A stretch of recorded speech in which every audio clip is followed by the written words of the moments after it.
জাপানের দক্ষিণ পশ্চিমাঞ্চলে আঘাত এনেছে ৭.১ মাত্রার এক শক্তিশালী ভূমিকম্প। এখন পর্যন্ত ১৩ জন নিহত হওয়ার খবর পাওয়া গেলেও ধ্বংসস্তূপে আটকে আছে বহু মানুষ। জাপান সরকারের পক্ষ থেকে জানানো হয়েছে হতাহতের সংখ্যা আরও বাড়তে পারে। মঙ্গলবার জাপানের কিউশু দ্বীপের অভ্যন্তরীণ এলাকায় আঘাত এনেছে শক্তিশালী ভূমিকম্পটি, যাতে ব্যাপক ক্ষয়ক্ষতি হয়েছে বলে ধারণা কর্তৃপক্ষের। মার্কিন ভূতাত্ত্বিক জরিপ সংস্থা ইউএসজিএস জানায়, স্থানীয় সময় বিকেল ৪টা ২৭ মিনিটে ৭.১ মাত্রার ভূমিকম্পটি আঘাত হানে। ভূমিকম্পের উৎপত্তিস্থল ছিল সাগরের অগভীর অংশে, ফলে ভূপৃষ্ঠে এর তীব্র কম্পন অনুভূত হয়।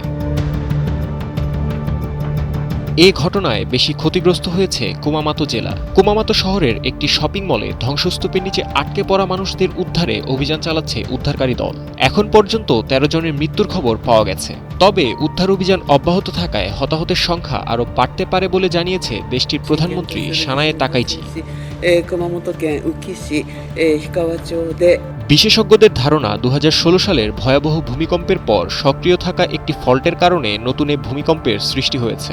এর আগে চলতি বছরের এপ্রিলে কিউশু অঞ্চলে মাত্র দুদিনের ব্যবধানে ৬.৫ ও ৭.৩ মাত্রার দুটি ভূমিকম্প আঘাত হানে। ওই ঘটনায় প্রাণ হারান ২৭০ জনের বেশি মানুষ।